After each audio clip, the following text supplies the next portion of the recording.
this look, is where y'all we got to only act stop it. like this because I'm We the got to youngest. Let's stop it. keep it real. How many He's the times greatest have I had to basketball tell player you ever to lace and we him up balling on another to this level? day. Ladies and gentlemen, boys and girls of all ages, we are back with another one.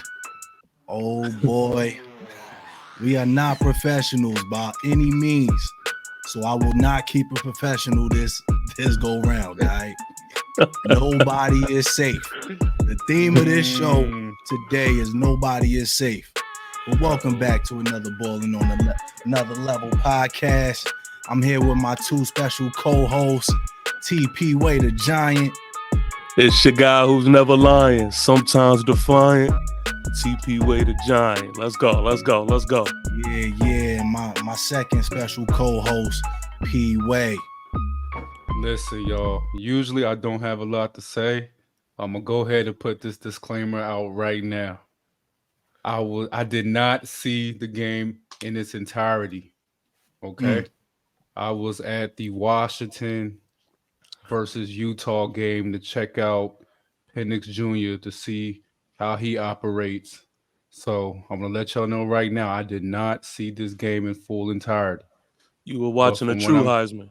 I was watching I was watching the True Heisman, right. Hey, So I want y'all to keep that in mind because from what I'm hearing, it's about to get real interesting. But it's still It's dope about to that get real you interesting. dressed for the funeral like I did, man. So, Yeah, Todd must apparently. be still Okay. holding on or something, but yeah. Mm, Well, I am busybody boy, and I got a lot to say today. But before we even get into anything, P, you got any stats for us? let's get to it. Let's get to it. So we had Arizona defeat the Buffs 34-31. We had the quarterback for Arizona, Fafita. He went 21 for 35, 214 yards, and 2 touchdowns. Mm, On the ground, Jonah Coleman had 11 carries for 179 yards. And ridiculous. that's ridiculous. And for the receiving core, McMillan had 9 receptions, 107 yards, and 1 touchdown. And for the Buffs, Shador Sanders went 22 for 35, 262 yards, and 2 touchdowns. He also had 13 carries for 29 yards and a touchdown as well. And in the receiving game, Xavier Weaver had 5 receptions for 84 yards. With those stats, Hmm. anyone care to comment on anything that stood out just from the stats perspective? Well, let me start, being that I didn't watch the game in its full, entirety. So it looks like Shador was solid. It looks like Shador was solid. The 13 carries for 29 yards showed me he was possibly getting sacked a couple of times, maybe, have some short runs. I'm not understanding 13 carries for 29 yards. That's not a lot at all. So y'all probably going to speak on that. On Arizona side, McMillan, 170 yards through the air. Sound like he was going crazy. And Jonah Coleman, 179 yards. That's just ridiculous. That's just ridiculous. Crazy. yeah, man, it's just so many things that I feel like I can touch on, which I'm a do my best to just hold back right now and just say these couple of points. For Mm-hmm. one, the stats don't reflect the actual summary of what went down. Correct. We're not going to sit here. We're not going to blame the offensive line, um, and we're going to talk a little bit of Shador. But one thing that I do want to say is, you know what? I commit when I'm wrong. Y'all were completely right when I compared Shador's game to Caleb Williams, and y'all was like, "Nah, I don't see that at all." And I see why y'all said that. For some reason, I mistaked his ability to make people miss as him being elusive in the running game. Mm-hmm. This game showed me that this dude has no juice. This dude has no juice. No. Okay. And Biz, you was right, yo. He's slow, but we'll talk about that a little bit more. But those are my main things. Oh, and like pretty much like any other game, if you have a running back that wants to go off, that wants to put something on tape, for the league, go against Colorado. This is the team, huh? Yeah. Mm-mm-mm. So, go. Oh, you had anything else to say? I was going and receiver, but go ahead. And receiver. Mm. Okay. So, let's start off right here. Was there anything that Arizona did right besides, Colorado shooting themselves in the foot? Was there anything that Arizona did to where Colorado just couldn't stop them regardless, where Arizona was just on another level? I honestly felt like Arizona gave Colorado a few chances to put the game away. And I felt like they was playing with their food for parts of the game. I forgot the gentleman's name, but the quarterback for Arizona, he started off real rusty, overthrowing receivers, Right. and was very inaccurate, which from the perspective of the commentators was out of his nature. Mm-hmm. I also believe that, everyone knows when you play in Colorado, send the dogs. You know what I mean? And I guess I didn't really see too much of that aspect of it. I agree. P, you had anything, P? Just touching on that. Correct me if I'm wrong. I'm looking at the stats and I'm looking at some of the rushing yards by Arizona. So I'm guessing that they did what they should have done and ran the ball, but it looked like they didn't even run the ball that much. They just, when they did, it went, pretty well for them. And then also reading the stats, it looked like Colorado was the better team this game. Am I right by saying that? That I don't know about by the stats, but they were the better team. Okay. They were hands down the better team. They should have won this game. Okay, that's what I'm saying. Are we saying talent wise? Or are we? I would say talent wise, because I'm just looking at really just the punting, how many times, the time of possession and stuff like that, and it looks pretty comparable. And I'm looking at the rushing all across the board and receiving on Colorado side. Well, look, let's get into it because I don't even want to tippy toe around the subjects of matter anymore, because I feel like once we start addressing, what was going on. Who do you want to get it first? Who you want to get it first? Right? So nobody's safe. We go coaches. We go defense. We go Shedeur. We go Kamani, Travis. Who you want? Kamani, Travis. All right, let me see. Let's go with Travis. Yeah, that's a beautiful place to start. Let's talk Travis. So how was Travis today? I saw a couple of catches that looked pretty good, a pass interference on him, and I saw that he was what I saw was that he was doing pretty well in the coverage game. Am I missing something? Okay. So let's mute up. Yeah. So let me start with Travis. I know I said nobody's safe. He's probably the safest one. When it come to me, Travis is probably the safest one. And I'm gonna say this because the same reason you love him, you gotta take the good with the bad. The same thing that's gonna make you laugh is gonna make you cry. Travis, he is a great. First of all, offensively, he's unstoppable. Offensively, he should have had way more yards. Shedeur underthrew him a few times. He had a couple touchdowns that should have been on the board, but instead, I'm gonna get to Shedeur later. But I'm not even talking about the offensive side.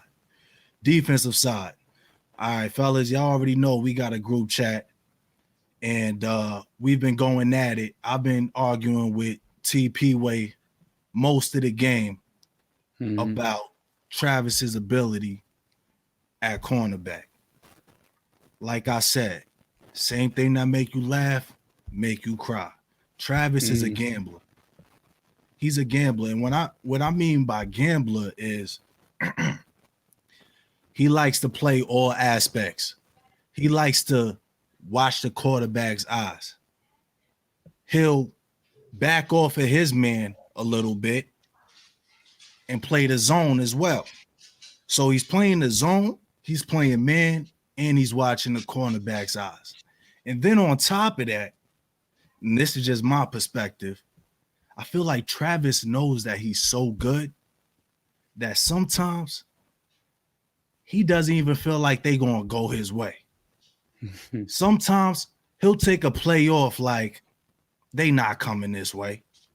And when they do, it's too late for him to recover. So a lot of balls that get thrown his way and get completed is because he gambles. It's because he's either not expecting it or he played it the wrong way. Trying to make a play, trying to make a bigger play, he gives up a big play. That's what happens. You know, big risk, bigger reward. Y'all know that. That's what gambling is. All right. When it comes to the touchdown that was scored on him, he could have played better defense. He could have jammed them up a little better at the line, but it was also a hell of a catch. That quarterback put it to where only his wide receiver could get it. Hell of a catch. I'll give him that. Travis, you're lucky. You're lucky you're so good. You're lucky you're so good that I can't really say too much on you. I love that you gamble. I got to take the good with the bad. TP Way, go ahead. All right, so what we were arguing about earlier was I made this conclusion, and it really hit me like a Mack truck. Travis Hunter is not a man-to-man cornerback. I disagree. He is a zone cornerback. When it comes to man, he is a liability, and these quarterbacks are not scared of him.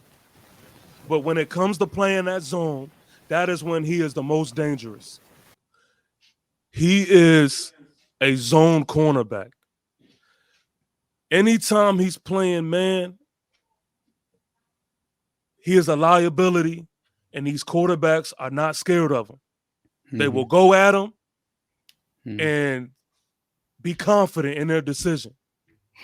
But where he's a master at is when he's playing zone and he could afford to bait a quarterback, when he can afford to, manipulate the eyes of a quarterback and then jump into position to make a play. That's where he's special. But if you look at his tape and you look at his resume, receivers are cooking his ass. They're cooking him. They made a great catch when it was versus Colorado State. They made a great catch. Now that it's always a great catch, but the truth of the matter is, he doesn't make it tough enough for these receivers. This is not the little leagues anymore. You're going against receivers that can ball. And the truth of the matter is, that play that he gave up, that touchdown that he gave up, is in his characteristics. He didn't make it tough on him. Yes, it was a great catch, but he did not take away his left hand. He did not take away his right hand. He did not make it difficult for that receiver to go up and grab that thing. So when it comes to him playing man, I'm not saying that he's trash. I'm just saying he is not that guy when it comes to that. He is, right now, I am labeling him as overrated. That's all I have. Overrated. Wow. Can I just give you? I'm going by what he has given me this far. He is overrated. Yes, we may give him credit for playing on both sides of the ball, But right now, it just seems like that is a harm to his game. All 3 of his picks, he was playing man. No, he wasn't. He wasn't. Let me tell you. All 3 of his picks, he was playing man. He Okay, cool. gambled. All right, so bet. Okay, bet. So do you wanna stamp that? Pete. Yes. Was he playing man on all his picks? I'm gonna disagree. I believe 2 of his interceptions were zone. Thank you. If I'm referring to UCLA, I think he had the flats one time and he gambled, played him like he's playing the flats and got the corner route. He came and picked that off. And then another time he made it seem like he was on man when he was playing versus UCLA as well, but he actually had the flats and then he went in and intercepted that second one. If I'm right, we can go look back. We're gonna have to go check to the tape. Yes, we're gonna have to go check the tape. Because that's the gambles that I'm talking about. He's watching the quarterback's eyes. He was supposed to play man, but he's watching the quarterback's eyes. So that tells me already, if he's looking at the quarterback, he is not playing man. That will tell you already. That's the gamble. That's the gamble that I'm talking about. Good corners don't gamble when they're playing man. They lock that man up. Revis Island is Revis for a reason. He takes his man and swipes him off the whole play. He takes away his whole ability to catch a ball. When you playing man, that receiver is deleted. When you're playing zone, well, that's different. Well, that's what he's saying is his downfall. He's saying that when he plays man, he gambles. That's just one of the habits he has. And if that is true, then yes, I think what Travis is his mentality. I think that's what really makes him, suffer, because I think he has the mentality of I'm going to make a play 9 times out of 10. And he believes in himself so much. And like you said, big risk, big reward, right? So he really feels like every single time he lines up at cornerback that he can gamble and his talent is enough, to get away with it.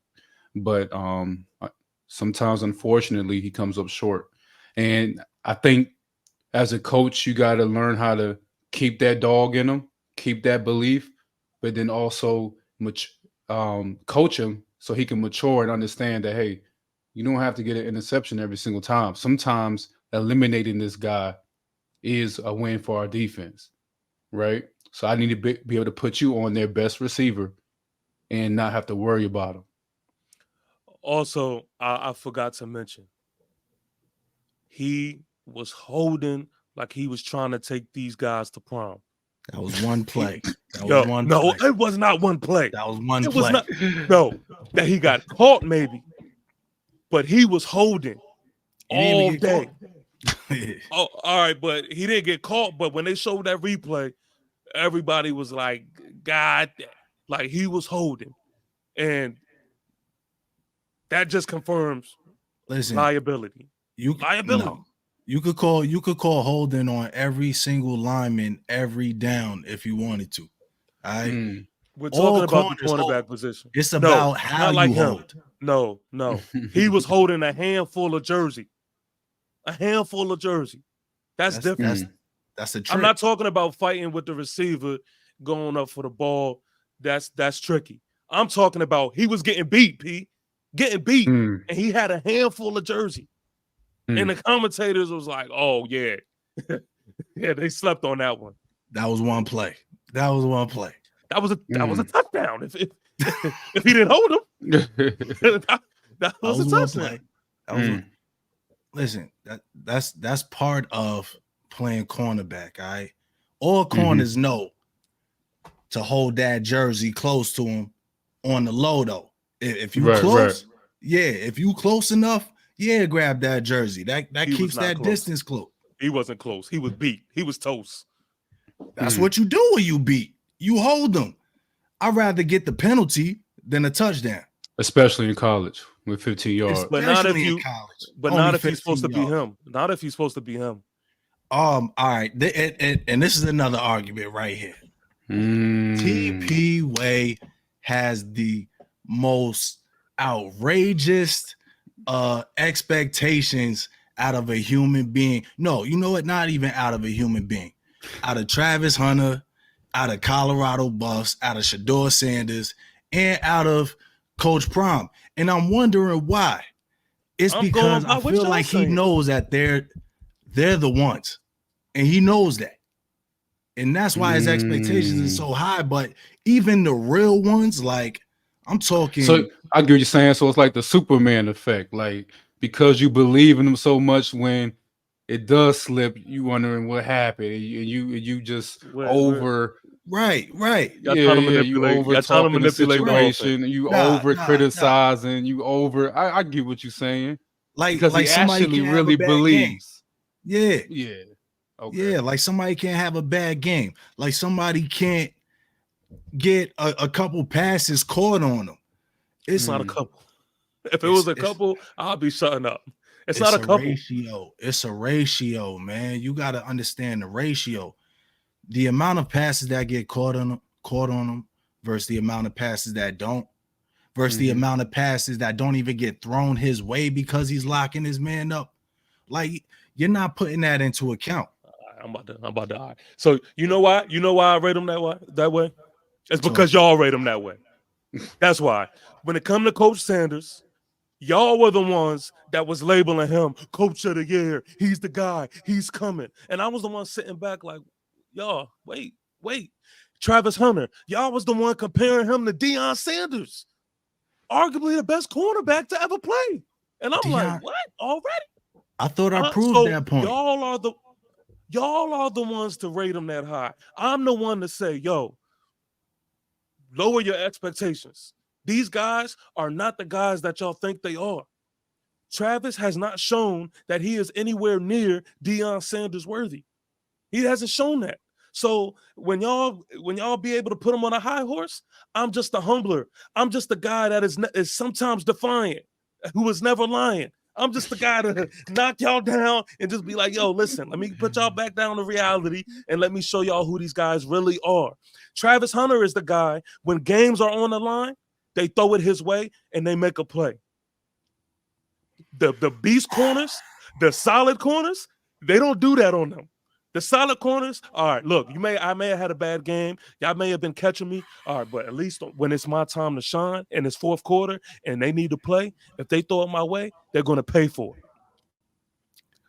So far this season, I would rate Travis Hunter, if I was to give him a grade offensively and defensively, I would rate him a B+. I have no arguments with that. A B+ is a fair grade. And to play both ways and do that and perform, and that's where you get the plus. Yeah, that's where you get the plus. Because if you take, I'm separating. I'm saying as a receiver and as a corner. Oh, no, I got him as a B+. If we're just talking performance wise, I'll give him a C. See where on what side of the ball? Okay, if we're talking offensively. Mm-hmm. I'll give Travis a C+. If we're talking defensively, I'll give Travis a C. Let me go to the. See, we have a group chat. We have a group chat, y'all. I'm just saying. We have a only group reason chat. why. But listen, the only reason why I'm going to give Travis a C+ offensively is because I feel like he is put in a position to where he could shine more. Defensively, I do feel like because of the talent around him, he kind of has to make up for a lot of the stuff that's going on. But I still stick by the fact that I believe he's a better corner than he is a receiver. I'm just saying his play right now, I'm going to give him a C on defense, C+ on offense. I think it's time to start exposing people. All right. All right. I think it's time to start exposing people. I know my camera isn't that good. Yeah, you definitely can't see that. But Let me just read it to y'all. Mm. All jokes aside, ... Okay. Travis is a beast at corner. Mm. Who said that? I said that. definitely didn't say that. Okay. I said that Why haven't I heard that during this episode? because I'm only talking about our debate on whether he is a man-to-man and zone corner. Now, if we want to rewind, I did say when it comes to him playing zone, he's immaculate. I said that. I just think at man, he is a liability. Now, again, he made a play. He made a play in the red zone that was catering to my argument. His ability to, gamble, as you would say, is immaculate. I am not going to argue that. But where he has struggled is locking up, taking a man out of the play, man on man, Imano versus Imano. That's where he has struggled. Mm. Right. Okay. So you know what? I see we on a merry-go-round right now. All right. I'm just saying. You dodging? I'm only giving the I saw that. I truth. saw that. Yeah. I'm only giving the No, truth. I see we on the merry-go-round. So you know what, Travis? You got enough for the day, Travis. You got enough for the day. I do agree with you that he is the least of everybody involved. He is Right. the least person with the issues. So I'm with you on that. For sure. So let's stay on the defense. Let's stay on the defense. Since you're already stuck on Travis, I was very interested in how number one played. I heard they're gonna give Cormani a lot of burn, a lot of play. From the few highlights I saw, it looked pretty decent. So can you guys enlighten me? How was Cormani out there today? How was he looking? Cormani was decent. He was decent. I gotta really look at the tape. They didn't throw it his way too much. So I mean, sometimes that's actually a good thing. You know, that means that he was locking his man up or his side up. Right. I will say he needs to learn how to get off the block a little more. Mm-hmm.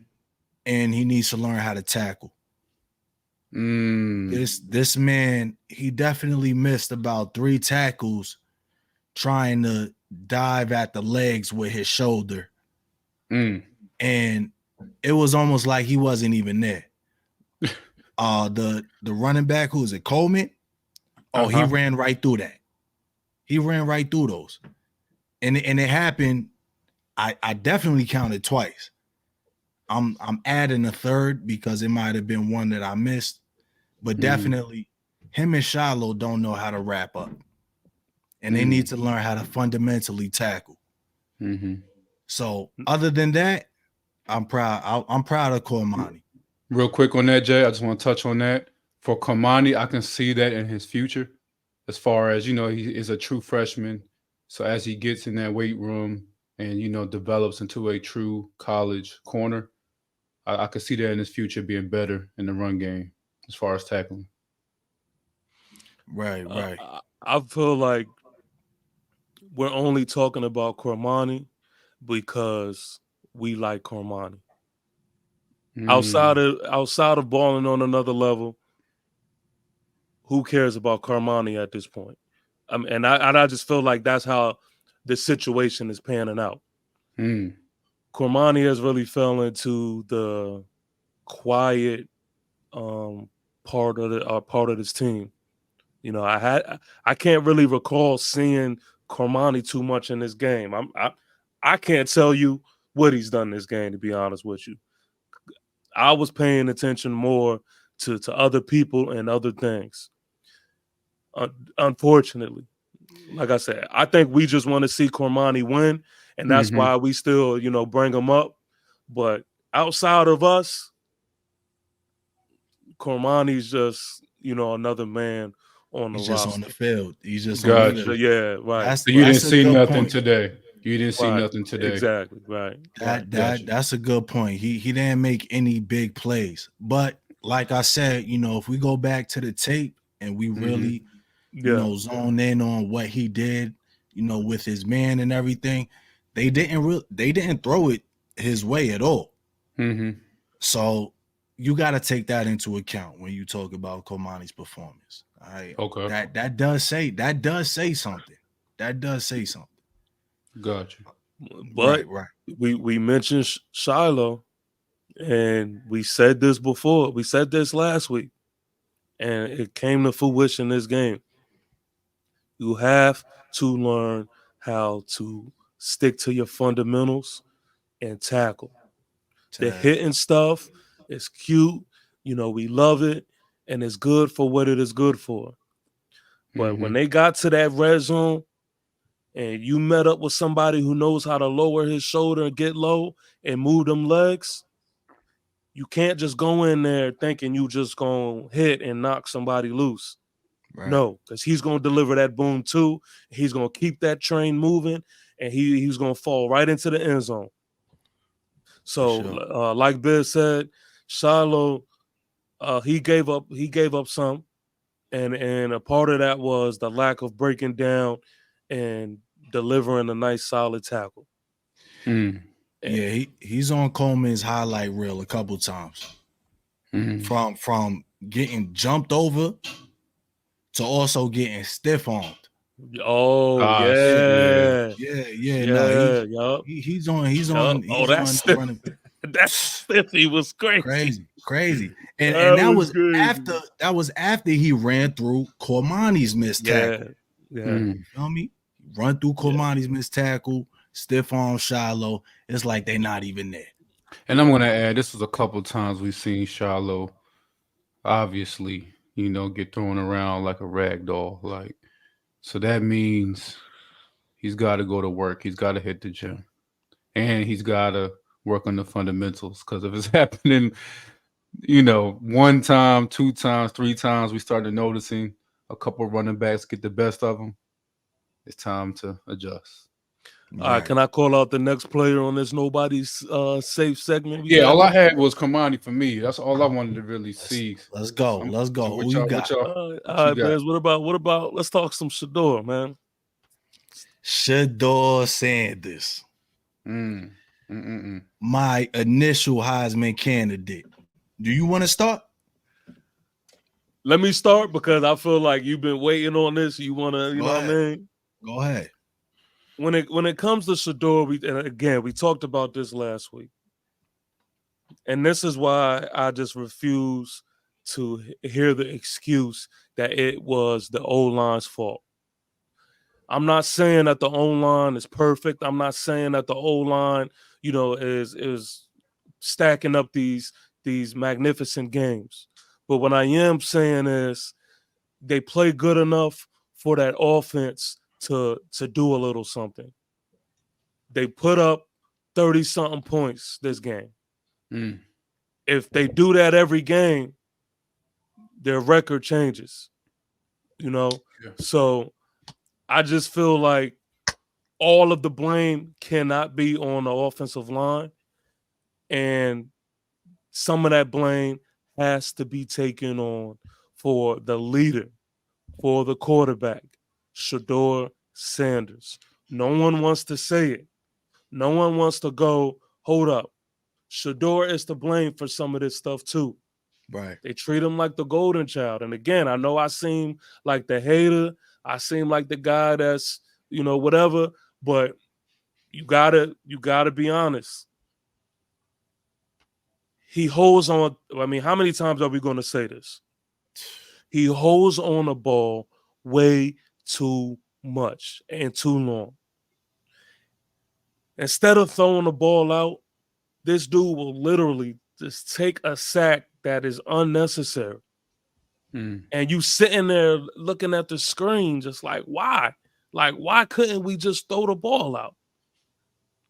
And then on top of that, he's not perfect. There's going to be some throws that he's going to miss. But these past 2 games, last game, he overthrew a receiver. This game, he underthrows Travis, I believe it was, for 6. And it's just like, yo, what are we not gonna sit here and continue to blame it on injury or whatever it is?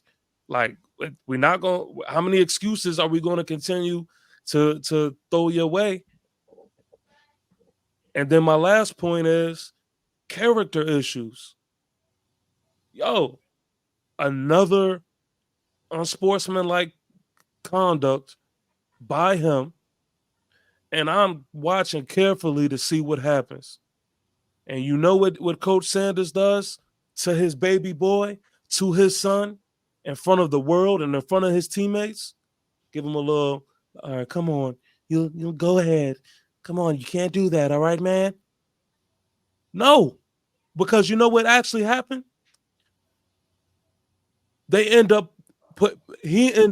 decision end up making Arizona get in great field position. And it's all because you didn't do the professional thing, which is act like the player that Coach Sanders acts like he wants to teach to all his players. There's no accountability. And right now it just seems like Shedeur just is treated like the coach's son.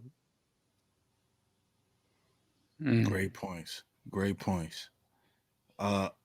Just to talk about the unsportsmanlike, I did listen to his post-game press conference, and he was saying that somebody was on top of his teammate after they scored, and he tried to get him off of them, and he got a penalty or something like that. Or like he stepped in and he got a penalty. And then when he went to the sideline, he said Coach Prime told him, I understand. Like, I understand why you did that. That's just, oh, yeah. P-Way, before I go in, P-Way, you got anything to add to that? Anything? For me, it's definitely, there's been a couple of games now that he's holding on to the ball too long, right? And I definitely understand that he has to learn to just get rid of it. You can blame the offensive line, but at some point, if you look down that field and you see that all your receivers are covered, and then you now examine and see that all the pass rushers are getting in, and then you also realize that I'm not going to be able to escape. 1, 2, 3. Your third step is to throw it out. Right. That's it. And live to fight another down. And because a lot of time Colorado is shooting themselves in the foot repeatedly. And that's why they're losing these games. And they even touched on it. They know that they are 2, 3, 4 plays away from winning shoot almost all of these games. Right. but Oregon. So, you know, they just gotta he just gotta fix these mistakes and really put a focus on it. And I'm curious, is there a focus on it? And then secondly, it's getting exposed now, that deep ball. And I heard the commentators say, oh man, he's throwing beautiful deep. And I was like, are we watching the same quarterback? I was kind of thrown off by that. Right. You know, I like his intermediate routes. I think he does pretty well. But the deep ball, it's a couple times now he's been falling short. And I think he waits to throw it.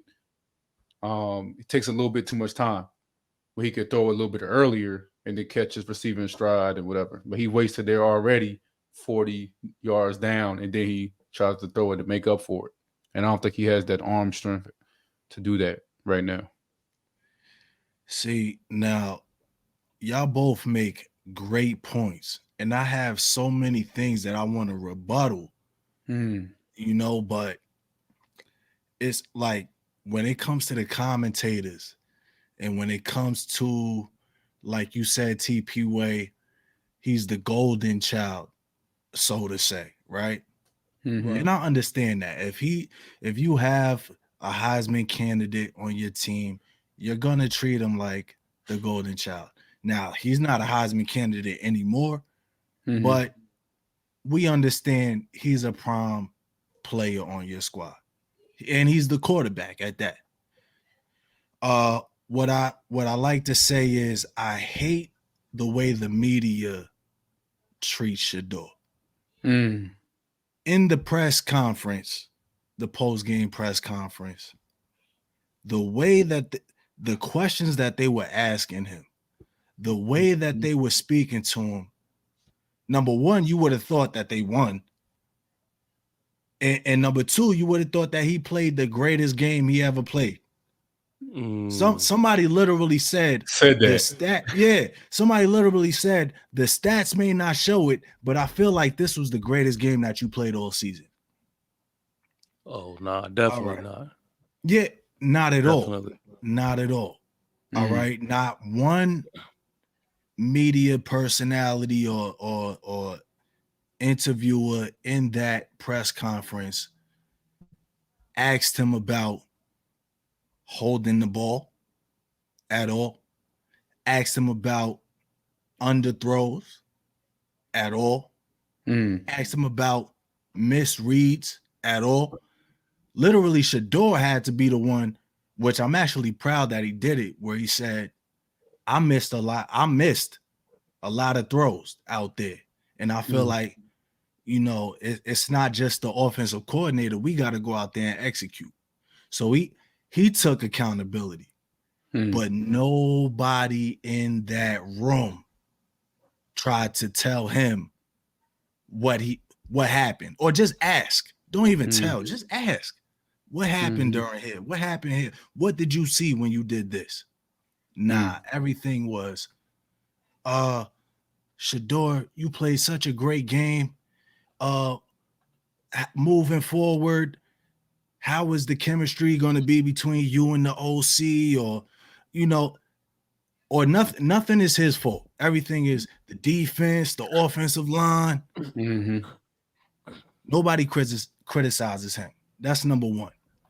Number two, I'm not going to lie. Even at the end, he did take accountability for a few things. He smiled too much during that whole press conference.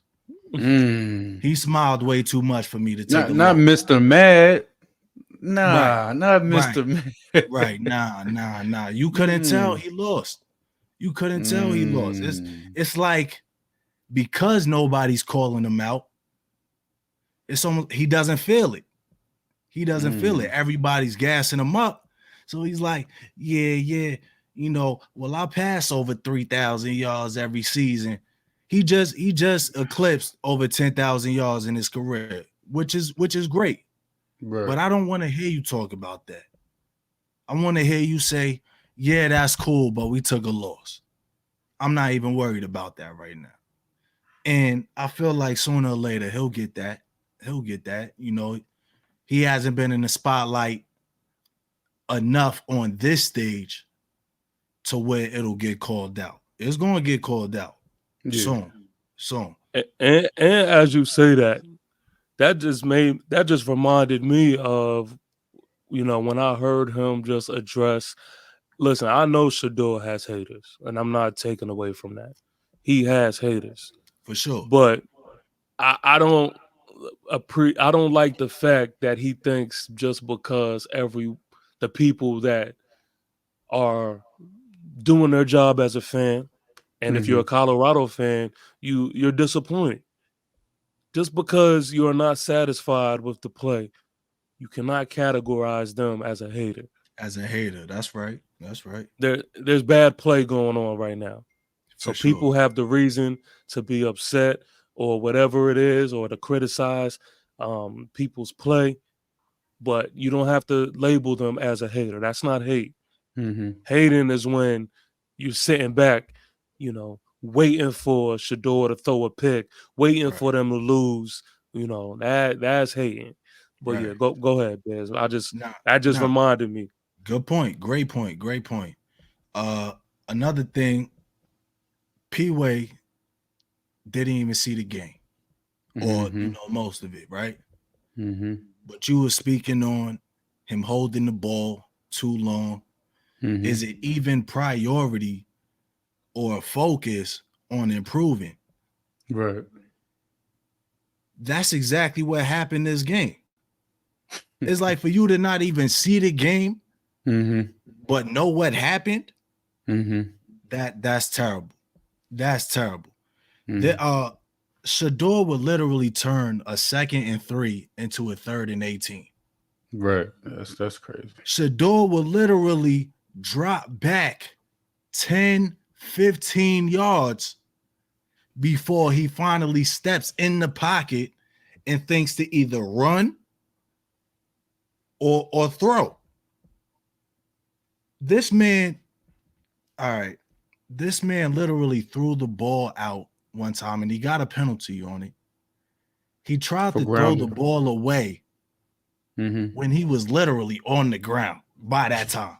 It was like, bro, you tried to extend the play for an extra 5 seconds. You finally get hit in the backfield, and now you want to throw the ball away. Why wait that long? Why wait that long? He's not good. He's not good improvising on the run. After his first check down, and I understand, yes, the line, they played well, but they still had some faults. They still had some faults to where, you know, if the defense brings an extra man or two, they got there pretty fast. And maybe Shador is a little traumatized because after his initial receiver is covered, his first read, it's almost like he starts panicking. It's like he doesn't know what to do. He starts backing up 10 yards, backing up 15 yards. I think that I know what I guess we can label the issue is. What happens with Shador is he has a bulk of plays that he has made by scrambling. But he also has a bulk of plays that he hasn't made by trying to scramble but holding on to the ball too long. So now you're stuck in this middle place where you're trying to make a play because you do have some plays and you do have history of making plays. So you're trying to do that. You're trying to make a play, but it just turns out to be a disaster. And so I think what happens is you just get in your end game mode, you get in that time, and you have to just, and this may have to be worked on in the off season to where you can really, dissect it. But I think he just hasn't really found the correct balance to when you should throw it away. You know and what? when you should, keep it alive. And he has to know when to hold them, know when to fold them. Right. And it just hit me as you was explaining all of that. It just hit me. Remember, this is his first time at this level. Correct. So there's a lot of stuff that he has, gotten away with. Correct. In his whole football experience. Correct. And this is the first time in his life where that dropping back and extending plays is not working. At Jackson State, he was able to do that a lot. And he had some pretty miraculous plays and extend drives. But at this level, it's a different level. You had a ball on a different level. And that's what we're seeing.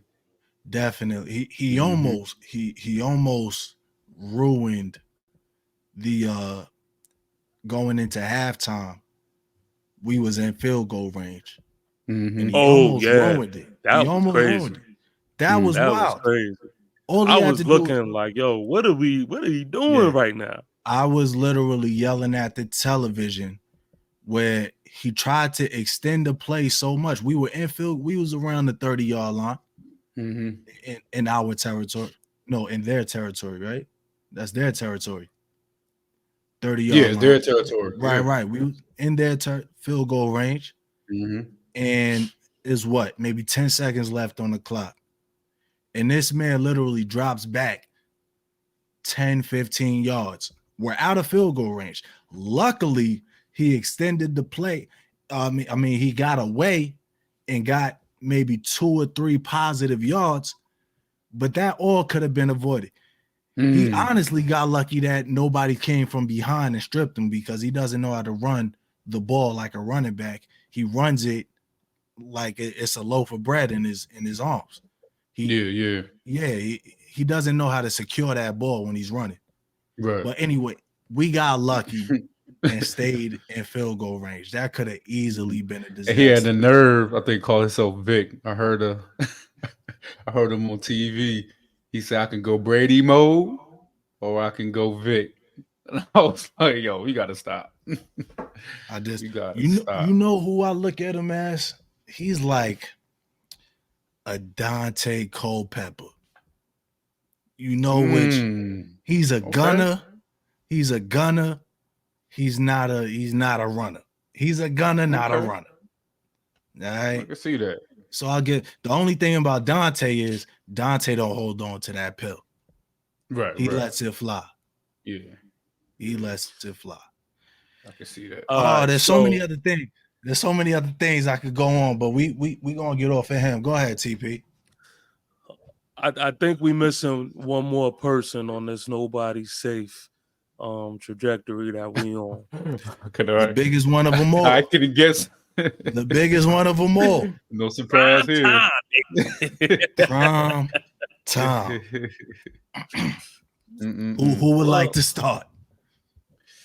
So being that I didn't really watch the game, I'm just going to say I did see his press conference, and I did notice it seems like a lot of the questions are asking basically are criticizing his coaching decisions.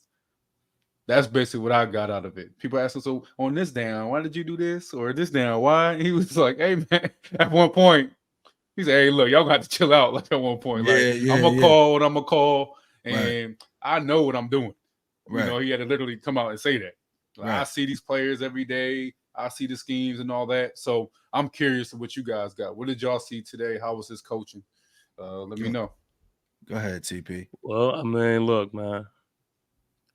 I hate to say I told you so, but he just is a coach that is hidden behind prime time Deion Sanders. That's like, I don't want to take it as far as the saying he's a trash coach or, you know, he can't coach. I don't want to take it that far. But we cannot label him as this miraculous coach. We can't label him as coach of the year. You know, only thing that he has shown us is that he is one hell of a recruiter.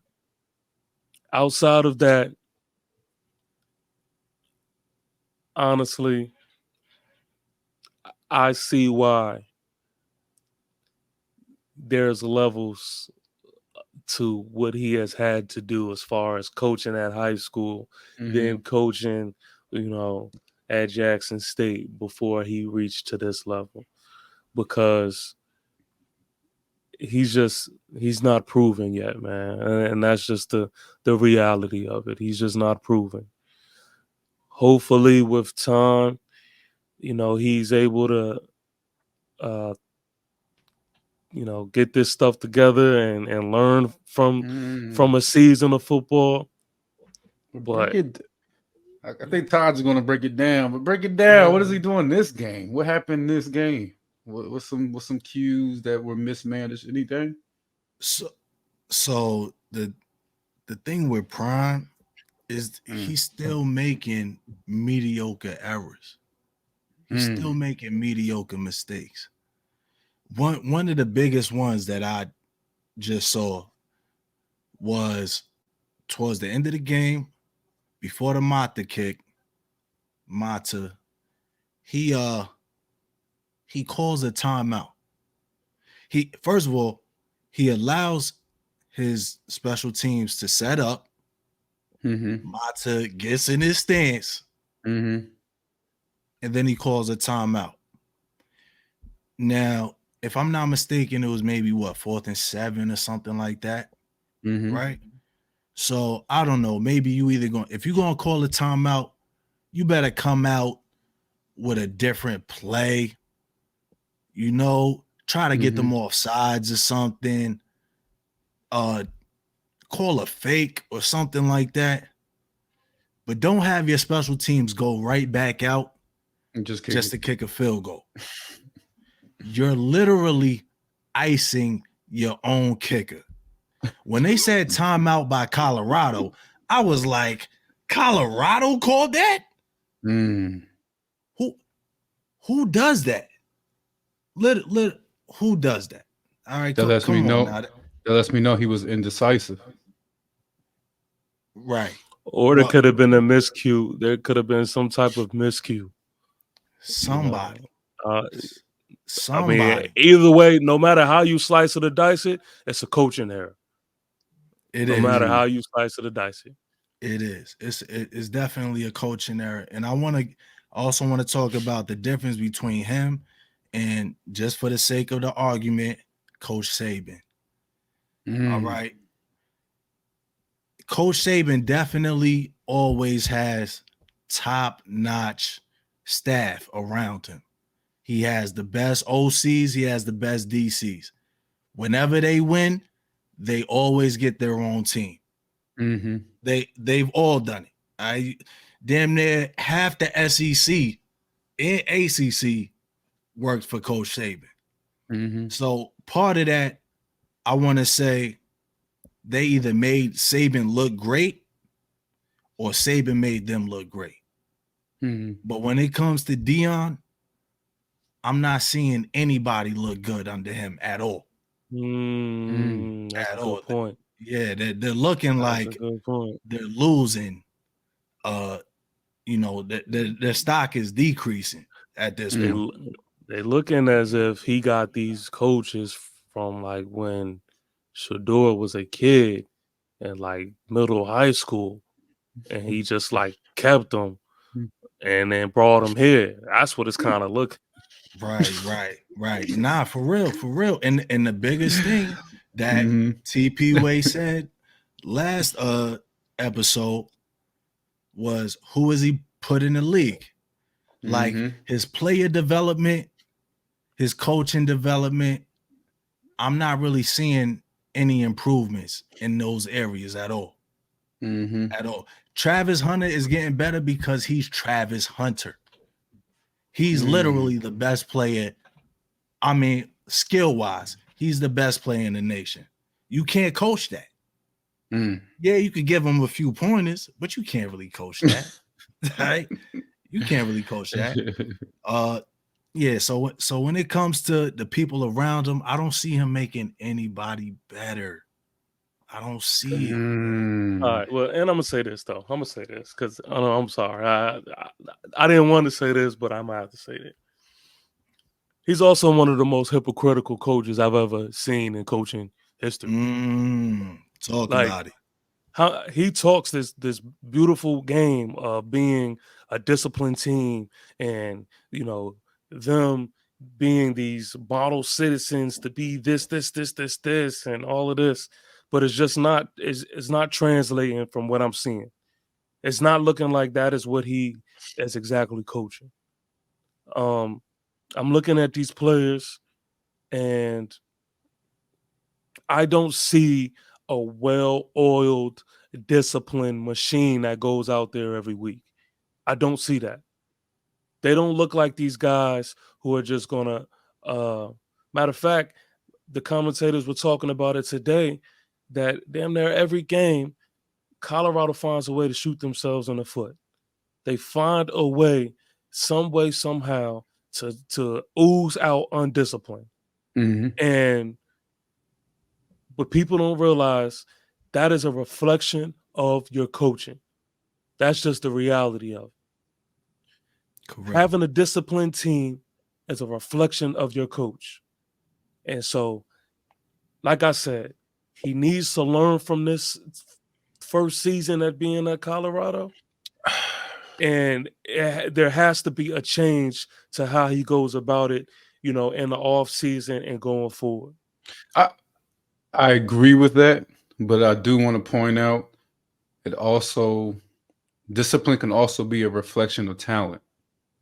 And the reason why I say that, if you're a lineman, and this happens all the time, 'cause when you're a lineman and you go across a DN, let's say you're going across who's in the league, like Miles Garrett, you fall starting at least once every game. Because in your mind, you're like, I gotta get back fast.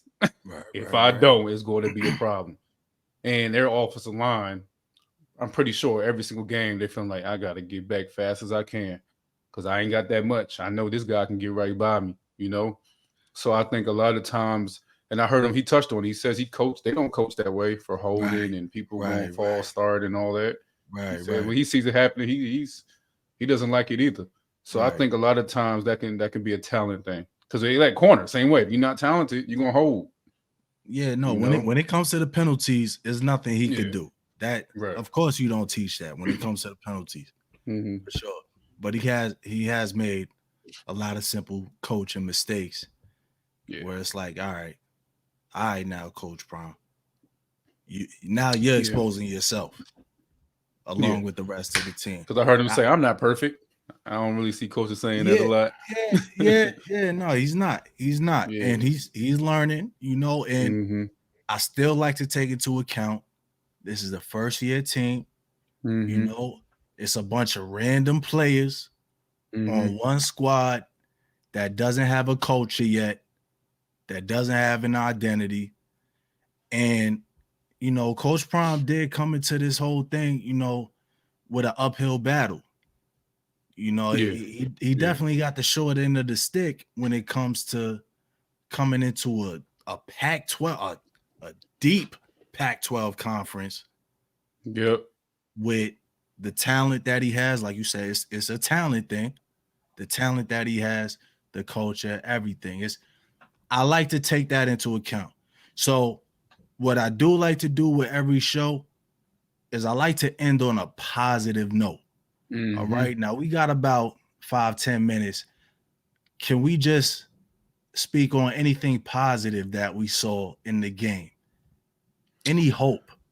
Well, like I said, I didn't see the full game, but what I can already tell with the score being 34-31, once again, like Right. you said, the Pac-12 is strong.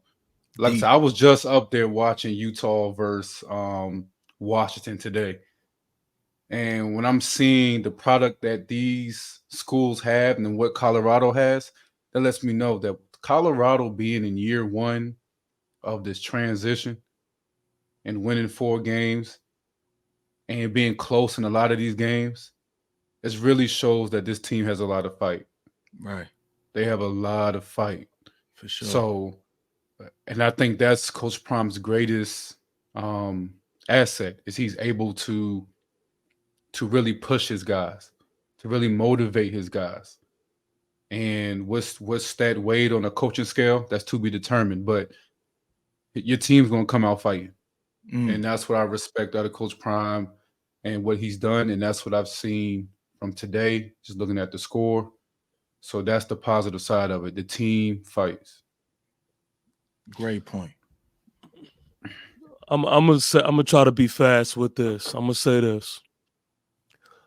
Xavier Weaver, Savion Wilkerson, Evan Kissler, Reggie Young II, Landon Bibi, Roderick Ward, Noah Young, Taj Austin, Leonard Payne Jr., Michael Harrison, Jordan Dominic, Derek McClendon II, Jack Seval, and Jalen Ellis. Mm. Those are the seniors and for the Colorado Buffs for this season. Today was senior day, night, or however it is titled. Salute to those gentlemen, man, because ultimately, these are guys that may not ever play football again, or guys that we will see, at the next level. Right. So salute to those gentlemen, and thank you um, for putting on for us to enjoy the entertainment. So yeah, that's my positive thing that I got. I can't really give y'all anything about the game. Oh uh, shit. I'm gonna throw in this too. Folsom Field, new video board in 2024. Expect for that, to happen. Look, I guess another positive thing, year one, Coach Prime at least brought in people. Ticket sales must be doing his job because they upgrading, renovating in a major way right here with the new video It said, board. the Yeah, screen, they said it's bringing gonna that be money. quadruple the size. And this coming from a program that said we can't even pay our coach's salary yet when they hired Coach Prime. They That's said they don't right. have the money yet, but we will, which is crazy. So But they hopefully, got that money already. Oh no, they got it now. Yeah, Yeah. they got that money They already. got that now. Yeah. so hopefully we see that, in person and stuff like that. Y'all want me to continue, or Biz, you wanna Go ahead. also Colorado's women's basketball team.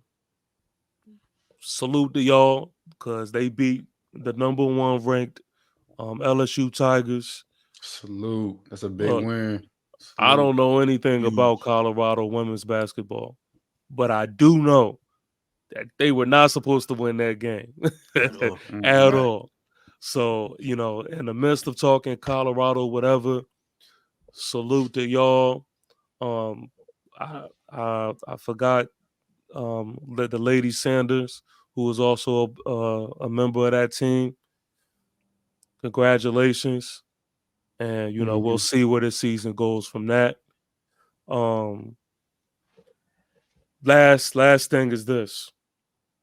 Coach Prime says that Shador and Shiloh will enter the NFL draft 2025.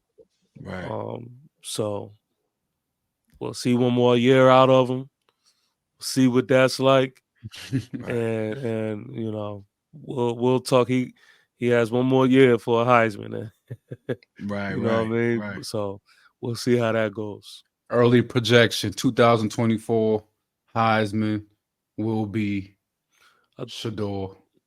Here y'all go. I thought y'all learned y'all lesson. Thought y'all learned y'all lesson. Nah, I can't. I gotta see it. But that's my positive is actually looking ahead. I do have hope for this team. I do have hope, man, because like P said, they have that fight. Coach Sanders knows how to get that out of them. They don't have that quit in them.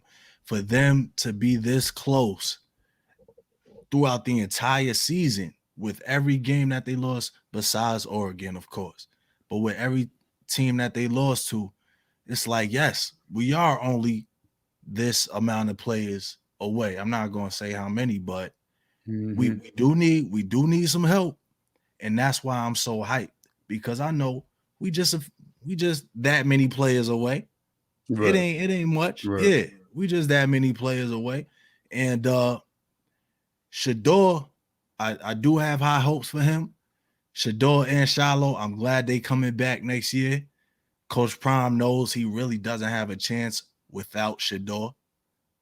Even Shiloh, he knows he don't got a chance without Shiloh, because Shiloh, yeah, he has his flaws, but between him and Travis, they're like the least liabilities on the field. All right, for sure. So Are we done? Are we throwing in a towel as far as this season is concerned? Are we ready to? Not at all. Now, my thing is, like every other week, I always feel a win coming. And I felt like we had this one. I felt like we had this one. I felt like we had the last one. And I felt like we had the one before versus Arizona State. And we gave them all up. So I still especially against Washington State, even though they were ranked earlier this year. I feel like we gonna get another win, but I also feel like it's bad luck for me to say that. So I just hope we win, man, and we still got a chance. We still got a chance to make it to a bowl game. All right. I said 2 more. 2 more. Oh, hold up. They got next is Washington State and then Utah, right? Utah, yeah. I just seen Utah today. Oh, man. Nah, Wait, let's focus on Washington State. Yeah, let's get one more. And I will say this as well. Washington State, I may not be up for that game. Listen, I'm in New York. TP Way is in Michigan. P Way is all the way in Seattle right now. Right? In Seattle. But it's 10:30 on the East Coast. That means this game gonna go at least until 2:00 in the morning. I've been staying up all season long with these guys. One of the games, what game was that where they went into double overtime? What game was that? Was that USC? Colorado State. That was Colorado State. Colorado State. Yeah, Colorado State, but it was also Stanford too. Stanford, yeah. In OT. I fell asleep on that game. I wake up and it's a tie game. They was up 2-3 touchdowns, and I wake up and it's a tie game. So I don't know, man. I may have to sleep that whole game. Listen, I'm gonna put an effort. I ain't gonna lie, it's gonna be dependent on my work schedule. If I gotta work, it's a wrap.